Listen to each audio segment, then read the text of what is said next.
Hello and welcome back to another episode of A Brief History Of, and today we'll be looking at one of the more odd weapons of the Second World War.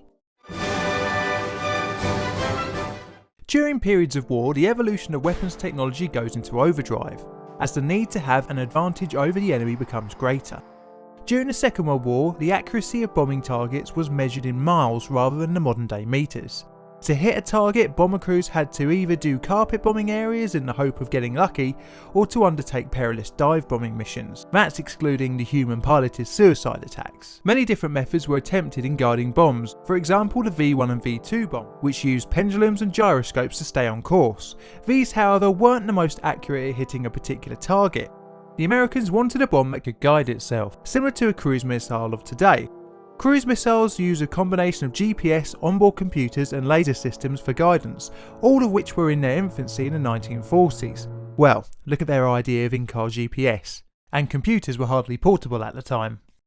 A targeting system like the one we'll be looking at today would never have been given the green light if it wasn't for the Second World War and the need for ever more accurate weapons. Project Pigeon, or Project Orcon as it was later known as, was the brainchild of a noted psychologist and inventor B.F Skinner. He had previously used pigeons in his psychological experiments where he had them pulling levers for food. Skinner had pioneered operant conditioning, where the subject is rewarded with a treat for carrying out desired behaviour. It's similar to how you get your dog to sit. Sit. Sit. Well, apparently. Skinner came up with the concept whilst riding on a train in 1939 after he had learned about the Germans' bombing of Warsaw. He watched a flock of birds through the train window flying in formation and wondered if a bird could be used to guide a bomb to a ground target from a plane. He later said, "Suddenly I saw them as devices with excellent vision and extraordinary manoeuvrability. Could they not guide a missile?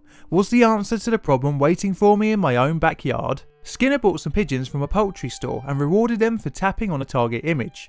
He created a harness that disabled the bird from using its feet and wings but left room for the head and neck to move freely. The tapping of the target, he reasoned, could be translated into signals to guide a bomb. He designed a system where a number of rods attached to the bird could move, closing electrical contacts, driving the hoist on an overhead track. Skinner took the concept to a number of scientific bodies, but unfortunately the idea wasn't taken seriously. It wasn't until 1941, after the attack on Pearl Harbor, that Skinner found some traction for his idea. He designed a nose cone which had 3 windows and up to 3 pigeons could be placed inside to guide the missile. Gyros placed in a vacuum were used to increase the force of the bird's pecking to control the device. The pigeons were trained to peck on an image of a target, i.e. a white pyramid or battleship. With each peck on the plate, the nose of the bomb would face the target.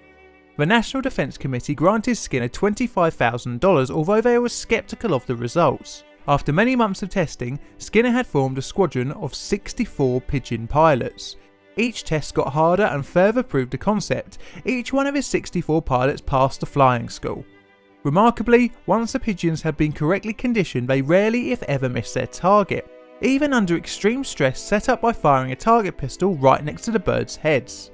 Unfortunately for Skinner, in 1944 the plug was pulled on the project, as the government didn't want to divert funds and resources from one of the other secret weapons projects of the time.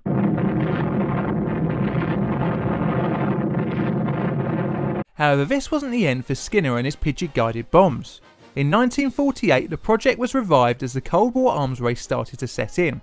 The US Navy thought the concept could be used to target warships, and the experiments were renamed Project Orcon, which stood for Organic Control. The nose cone was refined further, and each bird had a metal contactor attached to their nose that would contact with an electronic conducting glass plate, sending a signal to a number of servos attached to the controls of the missile. Testing over the following 5 years showed that the birds could hit a target under ideal circumstances, but clouds and shadows could throw the birds off target. Once again, the project was cancelled in 1953 due to electric guidance systems becoming more reliable. The project stayed classified for a further 6 years. Unfortunately for Skinner, but fortunately for the pigeons, the bird bombs were never used on the battlefield. However, electronic conducting glass was developed to be used in control centres in US warships for many more years to come. Do you think the idea of using a pigeon to guide a missile is a good idea? Leave a comment below. Did you enjoy the video? I hope you did, and if that's the case, Click on this link if you'd like to see more, or just check out new videos every week. If you have any suggestions for new subjects you would like me to talk about, please feel free to comment below. And as always, thank you very much for watching.